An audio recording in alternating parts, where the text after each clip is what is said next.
Assalamu alaikum, dear students. We are studying political science up class 10th.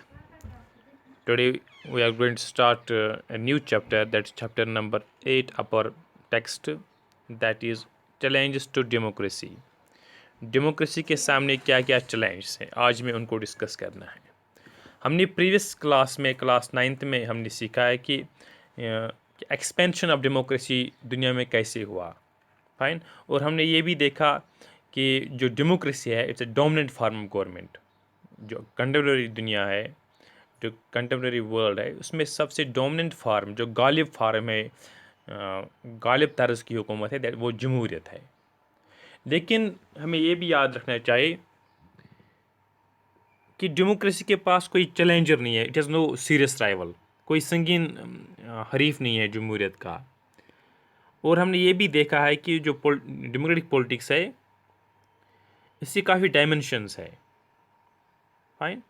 और जो लेकिन वादे हैं जमहूरियत के, the promises which democracy offers, वो सारे रियलाइज़ नहीं हुए हैं, वो पूरी तरह से मुकम्मल तौर पर दुनिया में अभी रियलाइज़ नहीं हुए हैं, फाइन।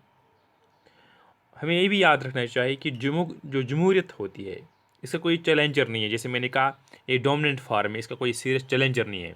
लेकिन इसका कतई मतलब नहीं है कि डेमोक्रेसी चैलेंज फेस नहीं करती है। Democracy has its own set of challenge. अब हम समझेंगे चैलेंज क्या होता है। चैलेंज वो मुश्किलात होते हैं, that difficulty which carries with itself the opportunities of progress, जिसमें हमें मौके मिलते हैं तरक्की के।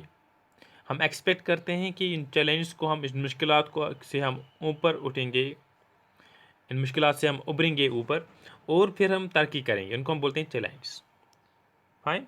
इस तरह से हमारे पास we have the significant difficulties in democracy, और उनको हम ओवरकम भी कर सकते हैं, उनको अब काबू में ला सकते हैं। इस वजह से हम कहते हैं there are challenges to democracy, fine, not just difficulties but we have two sort of difficulties which can be sorted out. In those difficulties there lies opportunities for progress, तरक्की के वहाँ पर मौके हमारे पास होते हैं।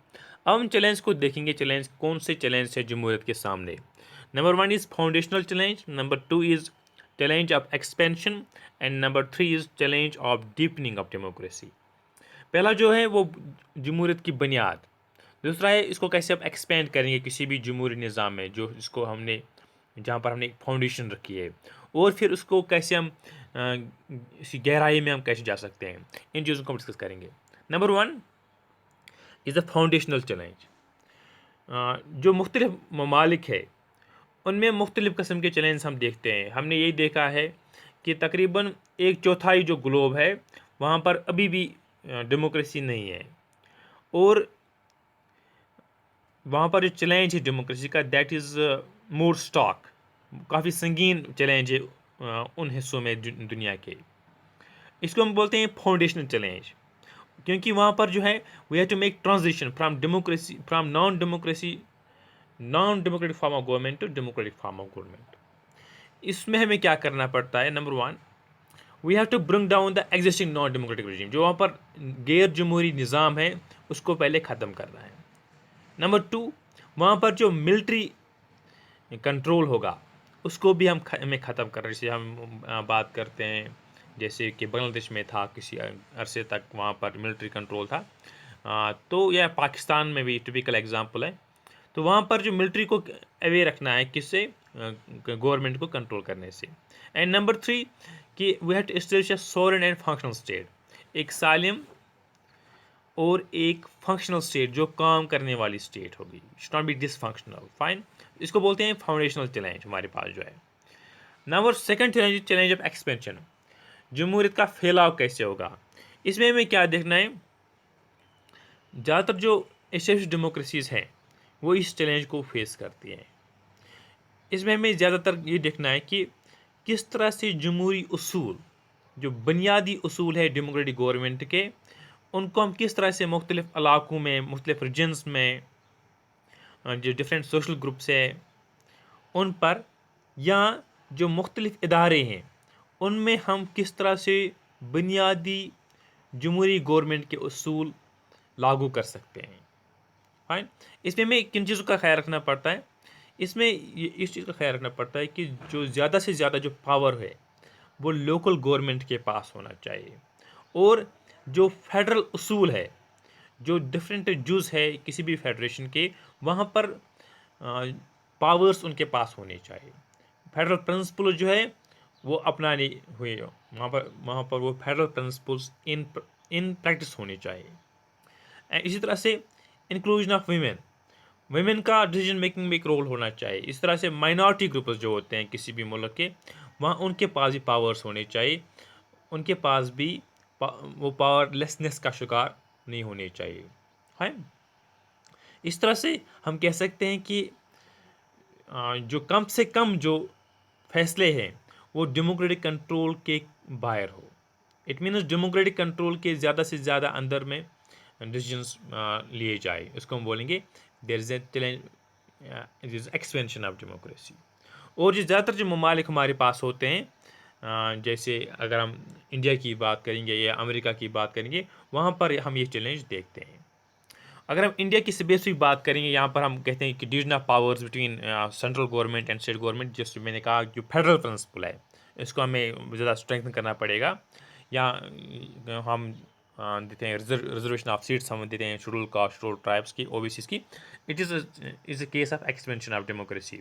और हमारे पास जो पोवर्टी एलिवेशन प्रोग्राम्स हैं हमारे पास, जैसे हम सब्सिडाइज करते हैं चीज़ों को, हमारे पास MG नरेगा है, तो that's a poverty alleviation programme कि गरीबी को हम कैसे ख़त्म कम से कम कर सकते हैं।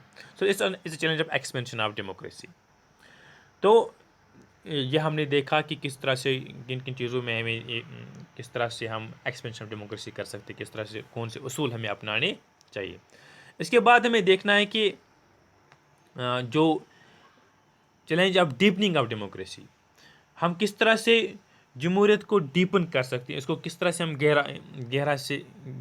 गहराई में ले सकते हैं। ये हमारे पास थर्ड चैलेंज है जो आजकल की दुनिया में हम फेस करते हैं, जो डेमोक्रेसी डिफरेंट फॉर्म्स में इवन फेस करते हैं। इसमें क्या होता है, यहाँ पर जो स्ट्रेंथनिंग ऑफ इंस्टीट्यूशंस करनी पड़ती है और प्रैक्टिसेस की, कि इदारे जो हमारे पास जमहूरी इदारे होंगे या जो जमहूरी अमल होंगे उनको हमें मजबूत करना है। ये इस तरह से होना चाहिए कि लोगों की जो एक्सपेक्टेशंस है, लोगों के जो तवक्कात है वो पूरे हो जाए जमहूरियत से। लेकिन जो ऑर्डिनरी लोग होते हैं, जो आम लोग होते हैं, उनकी जो एक्सपेक्टेशंस होते हैं वो मुख्तलिफ होते हैं मुख्तलिफ सोसाइटीज़ में। वो इस तरह से हम कह सकते हैं कि इसकी मीनिंग्स और जो इसके रास्ते होंगे डिफरेंट पार्ट्स ऑफ वर्ल्ड में वो डिफरेंट होंगे, वो चैलेंज उसी तरह से वेरी करेंगे। जनरल टर्म्स में हम ये कह सकते हैं कि जो मजबूती होनी चाहिए, जो हमारे पास इदारे होंगे और लोगों की जो पार्टिसिपेशन होगी, लोगों की जो शमूलियत होगी, लोगों का कंट्रोल होना चाहिए डिसीजन मेकिंग में। फाइन। वो किस तरह होगा, जब लोगों की शमूलियत ज़्यादा होगी। इसमें हमें ये याद रखना है कि जो कंट्रोल होगा या इन्फ्लुएंस होगा अमीर लोगों का या ताकतवर लोगों का डिसीजन मेकिंग प्रोसेस में, उसको हम कम से कम करना है।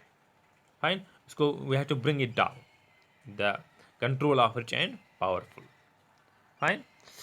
तो इस चैलेंज को हम कैसे ख़त्म कर ओवरकम कर सकते हैं, इसको हम काबू में कैसे ला सकते हैं, क्योंकि हमें एक्सपेक्टेशंस को मीट करना है। इसमें जैसे मैंने कहा कि पीपल्स पार्टिसिपेशन और कंट्रोल जो जमहूरी के इदारे हैं उनमें भी होना चाहिए।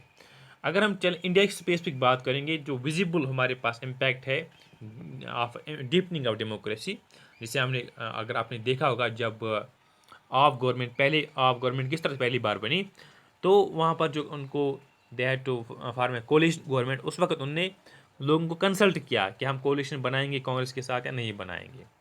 फाइन। यहाँ जो हमारे पास RTI है, राइट टू इंफॉर्मेशन है, या RTE राइट टू एजुकेशन है, तो इससे हमारी जो डेमोक्रेसी है इसकी डीपनिंग होती है। या कंसेप्ट ऑफ लोकपाल है कि जो करप्शन है उसको कंट्रोल कर सकें। तो इन चीज़ों से हमारी जो डेमोक्रेसी की इसकी स्ट्रेंथनिंग होती है, या इसकी हम बोलेंगे इसकी डीपनिंग होती है। So that is all for today. आज हमने पढ़ा कि कौन कौन से चैलेंज हमारे डेमोक्रेटिक गवर्नमेंट के पास होते हैं। That's all for today. Thank you very much.